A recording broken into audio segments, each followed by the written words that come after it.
We're officially here. Good morning, everybody. Had to get last minute coffee fill-ins Oh, and everything yes. else. And I had to be the best cat mom. Um, yeah, so we should just plan on 10:03 every Wednesday instead of 10 o'clock. Break the mold. We'll just plan on 10:03. And if we show up by 10, then we're early. Be our ego boost for the week. I was That's right. early. That's right. Hello, Amy, and everybody coming in and joining. Morning. I'm staying warm because I'm in the apartment. I'm not outside and whatever that is yet. Kayla, what's it like temperature-wise up there by you right now? You got to be colder Really than cool. I don't even know the actual temperature today. So over the weekend, though, I was in what we call Southern Tier, so down in the country area. And just pulling out my weather now to see what it actually is out because it's really cold out there when I went outside in my pajamas this morning. Um, but it's 28 degrees right now. Oh, you're pretty close. We're pretty You'll close. feel 20. So yeah, so it's not horrible.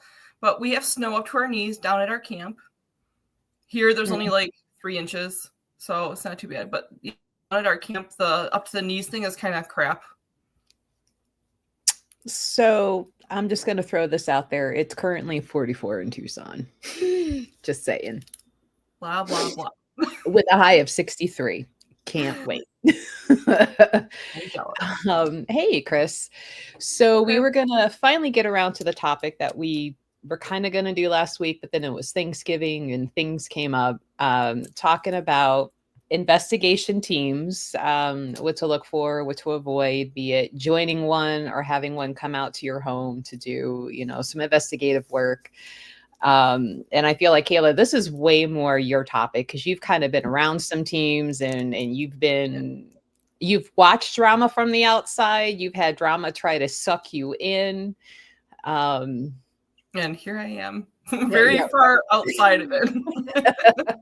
Unfortunately, Heather can't join us. She's, 'tis the season and everybody's working extra because she's also been on teams and can, she actually ran a team for a while. So yeah, her husband. So, and they were my favorite Ohio team. So, to this date anyway. Yeah. So one of my big things is I'm not a showy person with any of my work. There's people that like to be very public and very boisterous about what they do. So that's something you got to take into consideration. If you are somebody that wants to be on TV, you're hoping your case gets publicized, you want all the glitz, the glam, the camera crews, the equipment, there's going to be two different things than contacting somebody like me or like what Heather would do, what you do, right, Melissa? You reach out to us, you're getting a private service. You're not getting, unless, we reach out to like each other or somebody that we're close with, like, hey, want to come help me on this case. You're not going to get all this equipment. You're not going to get cameras and Facebook live feeds and those kind of things. It's just not what we do. So your first thing is definitely going to be deciding what is it do you want? Do you want a whole team of people in your house going through everything that you own? Or do you want somebody to come in privately and work with you individually, work with your family members individually, that kind of thing? Now, when you go into a house for a private, the homeowners, the people that live there, they're there with you, maybe sitting quietly while you're kind of going through, but you don't get free reign unaccompanied, right? Is that what you do? It really depends on the household. Some people don't want to be there. Some people are like, just come in and do your thing, which honestly is kind of nice because you're not picking up everybody else's energy. I can separate completely. It's less work to separate what they have going on versus what the house or the land has going on. That way, like less interference. And sometimes when you get tuned into things, it's really hard when somebody comes up and asks you like 10 questions or even 3 questions because you're like so tuned into what's coming from where, what's going on, what's good, what's bad. And so sometimes it's really hard when people want to talk to you. So sometimes I do ask them to just sit and stay somewhere else. Sometimes it's beneficial to have pets out, but there are a lot of times people like just go through whatever, as long as you can help, just go through whatever. That being said, I shouldn't say a lot of mediums. Quite a few mediums are also really good at remote viewing. So sometimes we don't really even have to go through the whole house. We can do it remotely from anywhere in the world, or even just sitting in one room in your house, we can kind of start to go through and feel what different floors feel like, what's going on in different areas of the home. So it's all going to come down to how each team works, how your medium works, and what you actually want and want to get out of it. If you're really interested in crossing over spirits that want the help, or you want to shut off portals, if you want to, whatever your situation is, some paranormal teams are not going to come in and help spirits cross over. They're going to come in and tell you what's going on. They're going to come in and get evidence, but they're not necessarily going to help you. They might have a medium that comes with them to help do that, or a spiritual advisor that helps them come do that. So it really depends. The big thing is going to be deciding what you want, what your goal is. If you want to help the spirits, if you want entertainment, if you just want to know what they're doing and you want to keep them as little ghosty pets. I mean, we can't alter your what you want out of that. I can give you guidance and say this is definitely what I would do in this situation. But a lot of paranormal teams will not actually help you cross them over, will not, help clear the spaces, that kind of thing. They are strictly there for evidence-based things. So Amy says, I hate it when they need to have all the equipment, say they're alone, yet someone is recording it, and then they try to provoke the ghost. That seems to be more of a TV thing, right? The go in, be dramatic, provoke, roid rage at the ghosts. I've also had some groups who were trying to get to that point, right? We're trying to get their name out there more. And they would run spirit pumps in the background, be like, we're here, it's just the three of us, and we're in the middle of nowhere. And in the background, they're running spirit pumps to try to like amplify what's going on in a location. And they have people over in the corner trying to draw other spirits in, and and then there's people like me and you who just naturally protect so much that it pushes things away. So some teams don't like that either. When you're overprotected, or you can help spirits move along to where they want to be, some teams really do not appreciate that. And Melanie asks, isn't that a major no-no to provoke? Yeah, it's definitely like a code of ethics thing. But just like everyday life and other situations, people don't always abide by that or don't really care. Mm-hmm. So there's definitely teams that will come in and provoke. There's definitely situations that they'll provoke. I feel like almost everybody I've worked with says they don't. And then, when it's behind the scenes, there's some of that going on to build that up for filming or for capturing their own evidence to put online, that kind of stuff. So things to just be aware of. I've definitely worked with groups that will no longer talk to me, and I'm fine with that because I would not like to talk to them either, who have done those things. They have me come in to help clear a space. They have me come in as a medium to not just collect the evidence, but to also communicate further with spirit, pick up things that they're not going to pick up with technology, and then get really upset when somebody's like, you can't just do that. No, we need to cross the spirit over. And when they're not getting their way, when they're not getting to build up the evidence that they want, it becomes an issue. And I do not waver on my on where I stand on my, code of ethics for things. So it really comes down to what you're going to want. How would somebody, what would be some good questions for somebody to ask? They're considering bringing in a team into their house to figure out what's going on. What should they be asking the team to kind of really get down if they should bring them in or not? I would definitely ask who they work with, what they work with. So are you working with a medium or a spiritual advisor? If something does have to be removed or helped in some sort of way, whether it's your space or releasing a spirit, the family involved, ask them what the modality of work is that this person's going to provide. So, okay, if you're a paranormal team and you're going to collect the evidence and you're going to go over this case and we're going to do this, but who's going to actually resolve the issue for me or help resolve what's going on with the house, or who's going to help the issues that we're having as physical humans?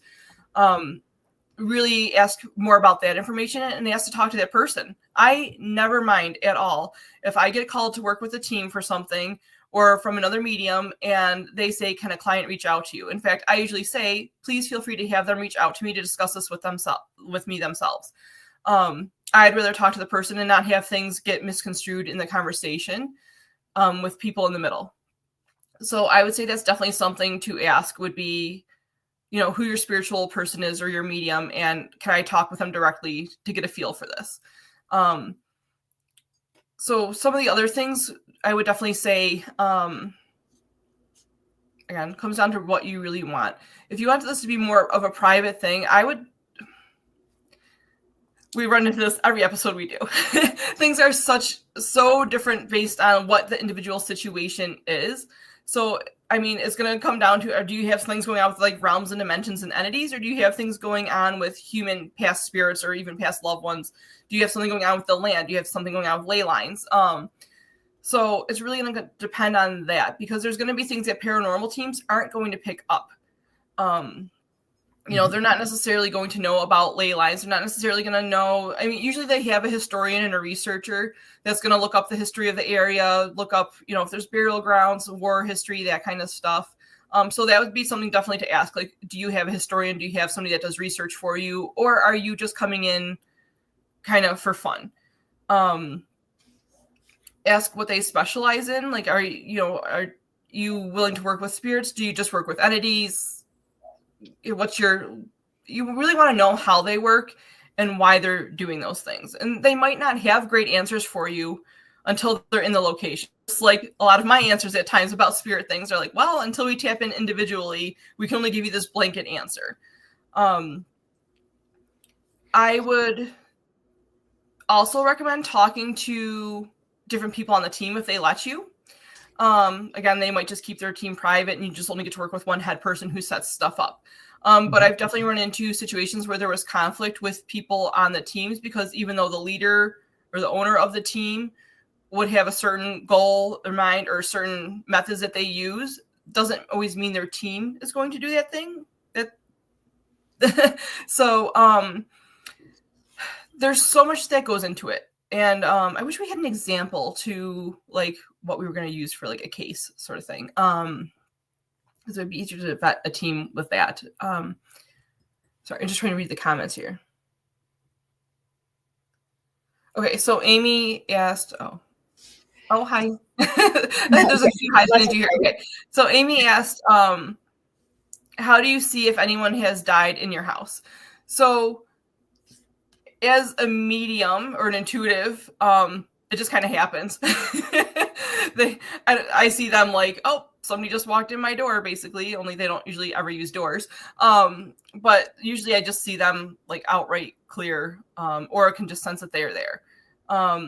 As far as a normal person that's not tapped into their intuition or doesn't want to address mediumship and intuition, there's times, so people have physical symptoms if there's spirits in their house sometimes. People notice things moved around. Let's see, what are some of the other things? There's like people who have like brain fog type things, headaches. Just because you're hearing things or things are moving isn't always a sign that a spirit is there. So that's another good point. It's always good to have somebody who's willing to debunk things that are going on. When, is your furnace triggering things? Is the EMFs coming from your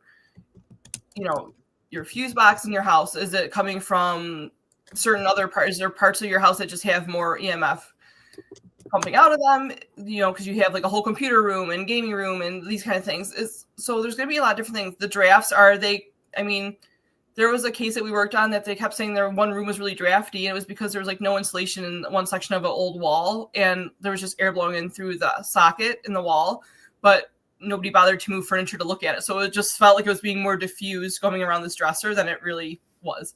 We had this whole story about a person that was hanged in there and that kind of thing, which really didn't show up mediumistically or with the team that I was with.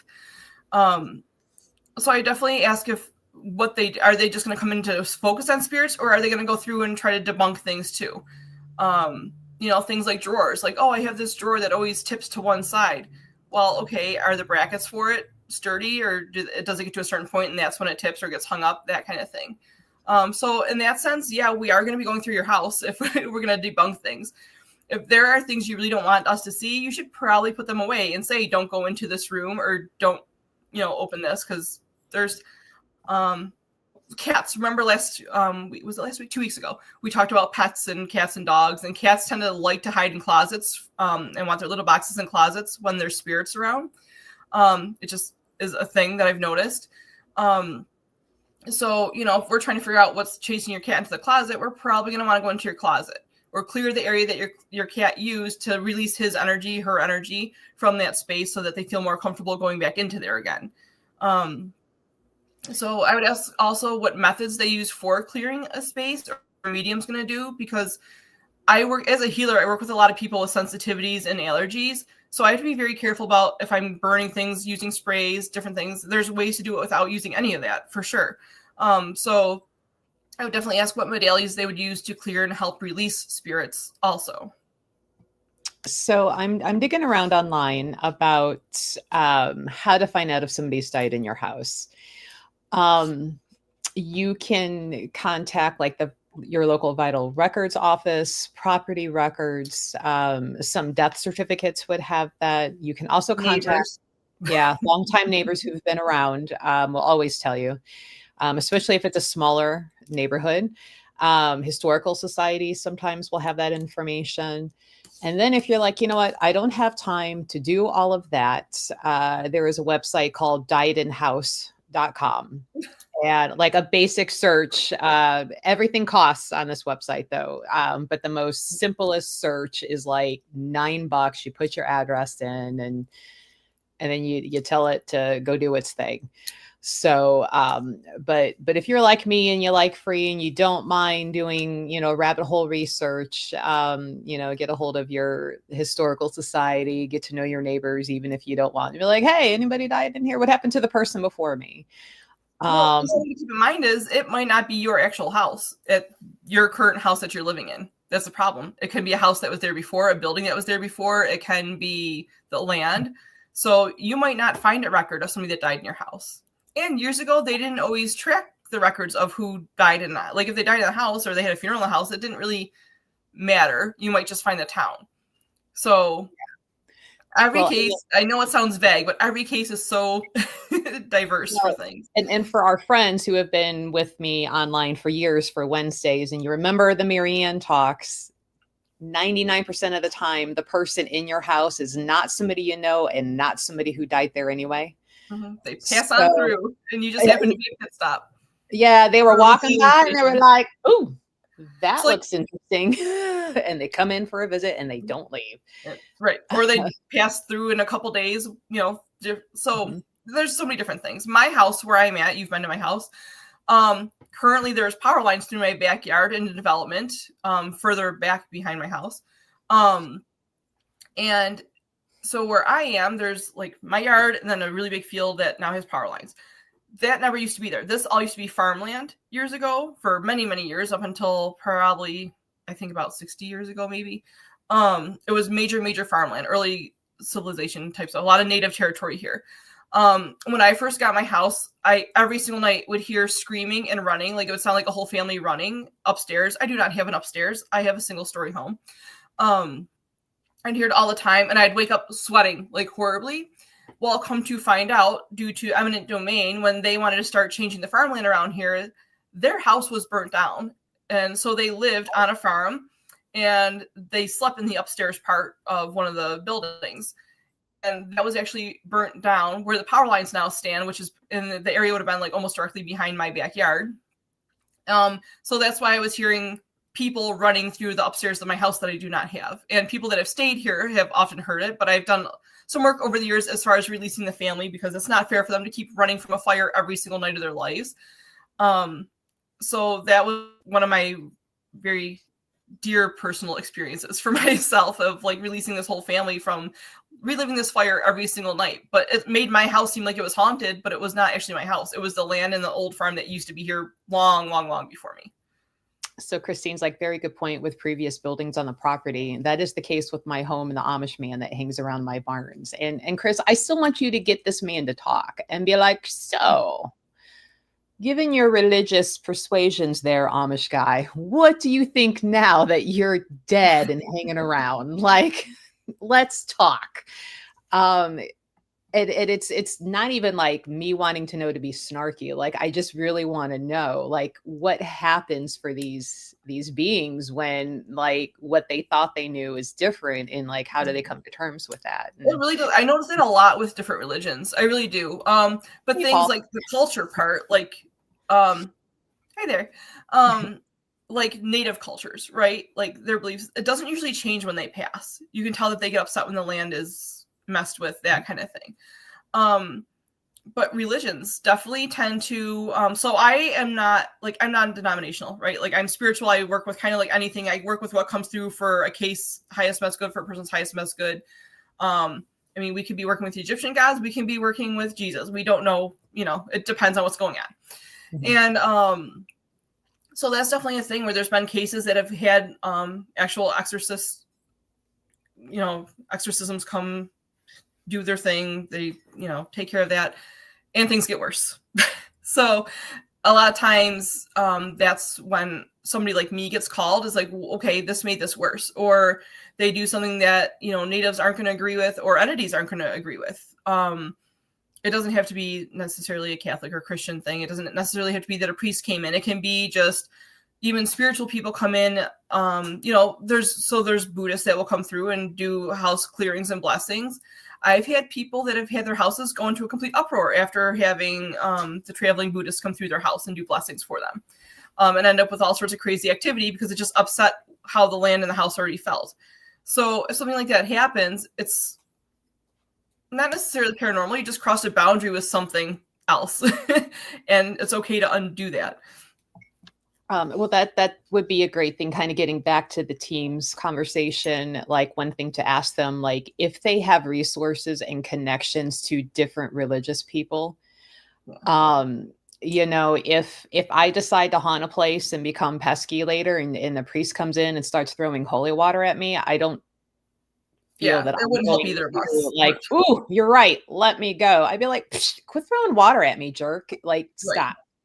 So, do they have resources to different religious aspects, right? So somebody that could take care of a land spirit, somebody that could help cross over, like Chris's with the Amish guy, or to be able to talk and understand these beings and help them move along, versus here comes a Catholic exorcism and that's what everybody responds to.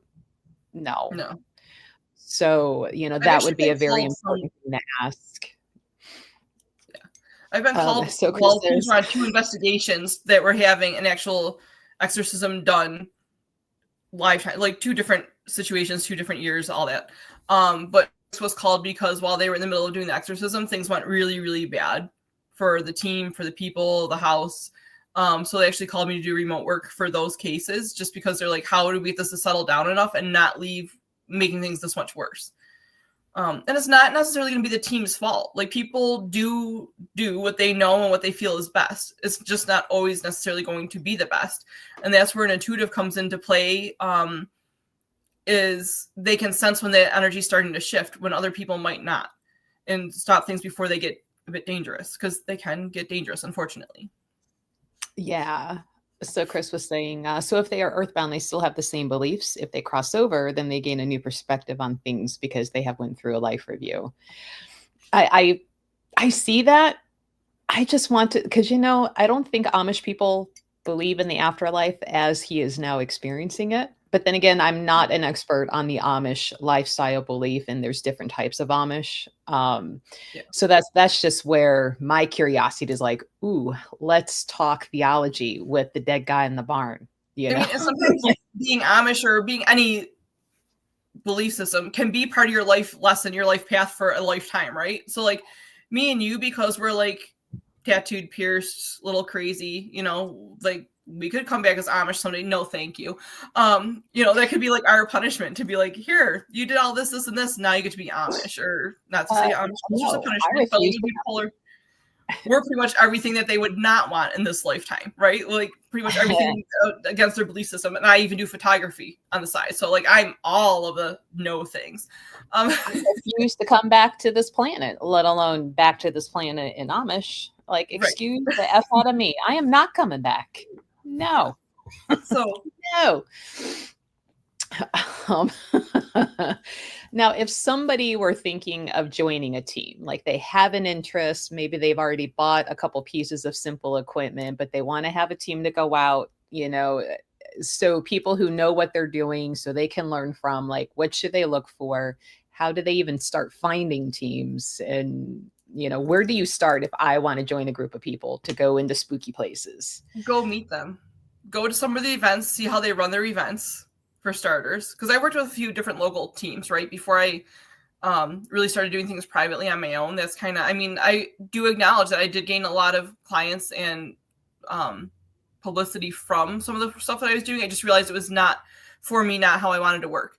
Go work with different teams, go meet different people. When you find ones that are like, oh, you shouldn't be working with them, and they start getting egotistical on you and they won't talk to you because you went and did another person's event, you're going to have a problem. Plain and simple. They might not get along. You might not agree with everything that they're going to do, but when they start trash talking other people, or they start treating you differently because you helped out a different team or you went to a different event, you're going to have a problem with them. So oops, something's popped on my screen. Sorry there. I can see avoid the dramatics is what you're saying, for one. Yeah. And listen to what they're really saying. As an independent, you have every right to go work with different teams. You can go to different events. You can go to different tours. You shouldn't have to join a cult to go do paranormal work. So if you want to be involved with them on that level, you are welcome to. But feel out who you're comfortable with. And if they're going to be judgmental on that and just be like, oh, well, you already started with this team, you're not welcome over here, that's not somewhere you want to be. Yeah. So not only you're going to fit in. Yeah. So not only listen to like, oh, we have this person, this person, this person, we have room for you to come in. We'll teach you this, this, and this. Like, listen to the side conversations that they're having of if they're talking bad about somebody or someplace. It usually takes quite a bit and this is something that's kind of going on locally, and I'm just kind of sitting back watching and listening because I don't want that to come into my store. And if I have to cut people off, I sure as F will. But, for instance, if you hear about a team being cut off from a pretty well-known place and they're like, we no longer allow that team to come in, and this is the team you're kind of interviewing with, like, take note of that. What did they do? What did they not respect?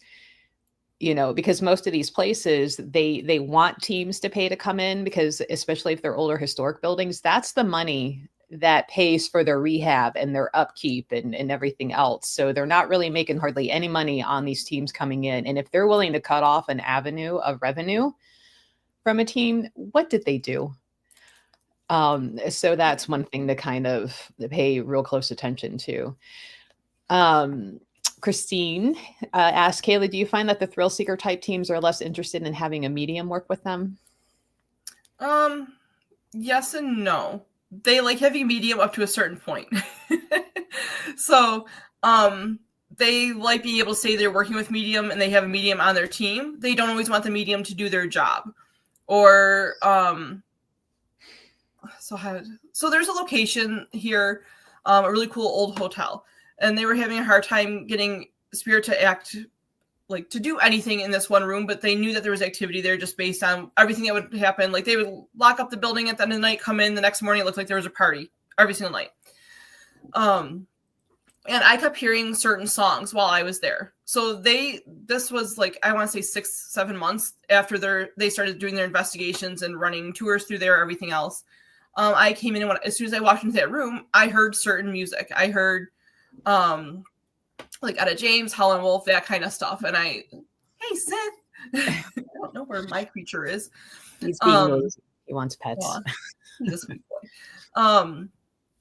So when I asked them to start playing those songs, they did. So somebody pulled it up on their phone. We played some of those songs, and the whole room just got it like amplified. All the spirits started moving. You could see where they were dancing between the EMF detectors. It was really neat, a really cool experience. We started picking up EVPs.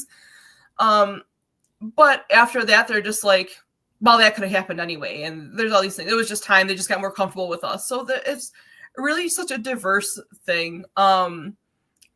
They want mediums when they can't figure out what's going on. They want to be able to say they have a medium because it makes some people more comfortable. Like if I was called in by a team because a client said, do you have a medium working with you? But they might not use me. There's mediums that back down from that. I, however, hence me being on the far outside of everything, am very much, nope, I will come back in my own private time. I will stay here till you guys are on. It doesn't matter. Now that I know this is going on, I now take this personally, like as a personal case.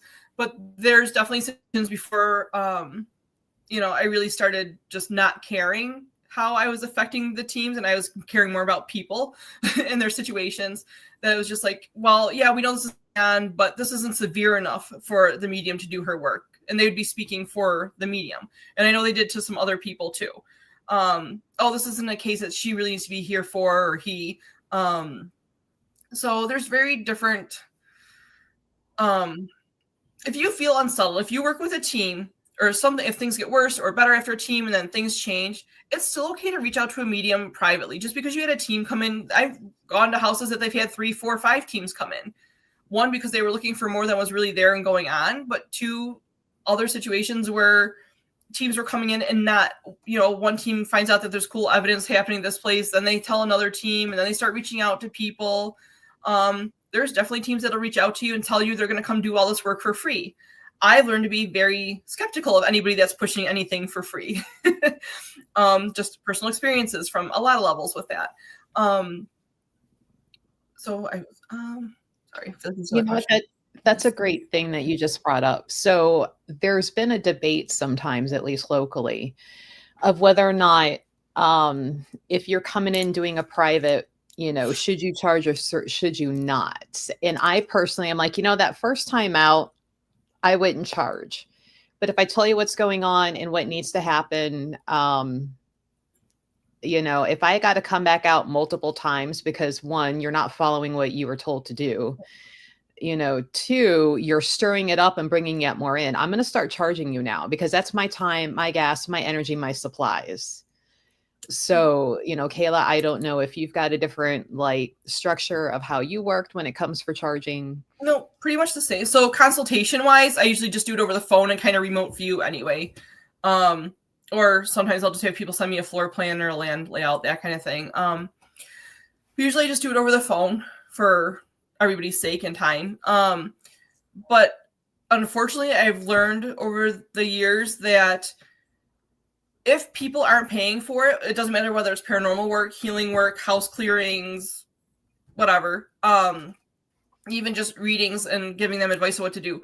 If they are not paying for it, they are not going to respect it enough to follow through with it. Period. I've had people that I've known for pretty much my whole life that I, did free work for because I knew them so well. And they start listening, then they do everything the opposite. Or they're like, well, what if I do this instead? At one point, I actually had a friend who I threatened to charge her triple because I told her one thing. She went to another psychic, paid $2,000 for an hour appointment, and then called me to fix everything. And I was like, well, I think I should probably charge you $6,000 now. Now that I have to fix everything that I try to do for you for free, and you just made it worse. And the same thing happens with paranormal stuff. I had a client 2 years ago, maybe, that she paid this team to come from Kentucky. They originally told her they were coming for free. Then they said, well, this sounds like it's going to be more than a couple days, so you have to pay this much fee. Okay, fine. She did that. They took care of things. But then they said if she didn't pay a maintenance thing to have them come back every so often or to do the distance work, that it was just, there's all these stipulations. So yes, I did go charge her. I charged her my normal rates, which was far cheaper than the other team anyway. And things went really well until she decided to bring another team in because she wanted to test to make sure my work was good. So she called in another team. She learned a big difference between the family, learned a whole big difference of the difference in the type of work of just working with a medium and a spiritualist versus working with an entire team, because they drug in a whole bunch of things that weren't there before, that were gone, and things were calm and peaceful. The animals were happy. And she opened up, this whole can of worms. And I usually don't give up on clients. It takes a lot. I don't give up on people in general. And so over the course of, it would have been 2 years. So over the course of 2 years, I finally had to tell her, if this is what you're going to keep doing, I can no longer work with you. Because every time I would get things straightened back out for them individually, they wanted the attention of what else was going on. So they would call another team and then start all these problems all over again. So that is not fair to people like us that are investing our personal time to actually genuinely try to help you. We're not here for your entertainment. We're here to help. There's entertainment and then there's help. You have to decide what you want. So unfortunately, even though they were local and I wanted to help, especially because there was a few kids involved, I had to release the case because they were not going to do what they were supposed to do. So Melanie asks, how do you know when to call in a medium to help figure out what is going on in your home versus calling a team? I'm going to be a little biased because I am a medium. I work with mediums. It depends on how personal you want to be and how in depth you want to be with stuff. As a medium, I honestly don't do a lot of research. I come in and I talk to your spaces. I talk to what's going on there. I'm not going to research the location before I come. I usually don't ask for an address or anything until like the day before, just so I can kind of plan my route or how long I'm going to be driving, that kind of thing, or to give you an estimate what my travel charges are going to be. I am not going to do research personally. Maybe after the fact I will, but definitely never before, in case I don't want to know anything. I want to come in with a blank mind. Paranormal teams are going to want to do the research, and they should be doing the research because that's part of why they're a paranormal team. It's really going to depend on how private of a person you are. Do you want multiple people? Do you want to be poked and prodded at, basically your house to be poked and prodded at? Or do you want something more subtle to come in and address things on a deeper level? So the paranormal teams are very like here now, right? There's a lot of technology involved. There's a lot of proving. We're trying to prove things. I'm not going to be, and then most mediums are not going to be there to prove things to you. We're there to resolve the things and get answers why those things are doing those things. Not just record it, but like actually have like, whether it's a telepathic or verbal conversation with spirits, and find out, why are you doing this? Where do you want to be? What do you think is going on? Where do you think you are? What's keeping you here? Do you want to stay here? It's just a very different dynamic of work. We're not trying to catch recordings. I'm going to show up with no equipment, period. Like, and a lot of mediums aren't going to, unless they are completely associated with a paranormal team. We're not trying to give you documented evidence. We're just trying to help you and the spirits move on. I'm going to come back to Chair Bear's question real quick, because Melanie was like, which is better for pets involved versus team versus medium? But I think that might also depend on the pet's personality. If they're very nervous, they don't like new people, especially groups of people. That's where having the one person come in versus a group. And the equipment's going to be making noise, and there's going to be flashing lights and stuff. So I think it kind of depends on the personality of the pet and their acceptance of, people coming in. I think that's where you have to make the decision of how comfortable your pet is with somebody coming in. But then Chair Bear had asked, was there ever a job that is beyond your skill set or individual ability where you needed assistance? Thus far, no. So, sometimes I wonder, sometimes I feel like I got myself in over my head, but I've never really been in over my head to this point, luckily. I've been in some pretty bad situations where a lot of people have gotten hurt before I was there. I do think, like Melissa, we both tend to be naturally protected very well also. So it helps with us doing our work without being affected by things the way other people are. Protection and being able to clear are a very important thing. Being completely in tune with your body is a very important thing. So if an entity or energy or a spirit are trying to physically affect you or change you, that is a benefit with a paranormal team, is that you kind of have somebody watching your back for like, oh, your personality is starting to shift, or this is starting to happen, your face is changing. As an intuitive, you should be able to feel and sense those things yourself anyway. Ideally, you should be able to do that. If not, keep practicing. Doesn't mean you're not going to be able to, just means you need to practice a bit more. I'm just trying to read. I feel like... Chris says the medium can help soothe the pet if they're able to communicate with them. You know where my veil is, because Chris is, you've seen her. She is our animal communicator that's been on with us a couple times and shared the videos in her barn of the Amish guy who's earthbound, that I so want to hear what he has to say. We're at Chris's house next time I'm in Ohio. Like, I want to show up with like a little recorder and be like, let's interview the Amish guy. But not right now because it's cold. I'm not driving out there, Chris. Yeah. We'll see you in June, Chris. Share Bears that Melissa comes with an invisible built-in SAS barrier. Pretty much. I mean, there's a fine line with that though too, where like if you go work with a paranormal team and you're too protected, like I've had teams get upset with me, so is Melissa, because we're too well protected, and then like everything just goes flat. So there's no recorded evidence, and then we leave the room or the building and it's like everything amplifies again. So that's something to take into consideration. somebody like me or Melissa, Heather, Chris, we're coming in and our job is to help you and help the spirits. And there might be times that you really don't want something to cross over, but if we're being told divinely and by higher spirit they need to be crossed over, we're not going to listen to you. You're not going to get to be our boss. If we're getting told by that spirit or by a deity or something that this needs to happen, we are not going to listen to you. you know, we're there to help. We're there to do the right thing. Mm-hmm. Yeah, you don't get to say that an earthbound has to keep suffering in what they're experiencing because you want to be able to make money off of having a ghost. Yeah. Or, you know, the attention of it. Gonna cross that one over, and I'm sure that because you want to go so bad, at some point something else is going to find its way there, and then you probably won't want it around because that's going to be an earthbound that enjoys messing with people, and you might change your mind real quick. And you might start to get like, you kind of will become like a buffet or a food source. Your physical energy, your house, it'll start to draw more and more things in over time. And sometimes that happens gradually. Sometimes it happens pretty quickly. And next thing, people have themselves kind of buried in a hole with that kind of stuff. I would say if you're going to put down like two like the biggest differences between a medium and a paranormal team, do you want answers and verification, or do you want results? That's going to be your big thing. Do you want a resolution to wrap up what's happening? So you can also, when working with a medium, you can choose to release what is there, but still allow things to come in. Like if your family, your relatives still want to pop in and visit, you can choose to have things handled that way. So it's not like once we're gone, everything's gone and you're never going to see your aunt or your puppy again or those kind of things.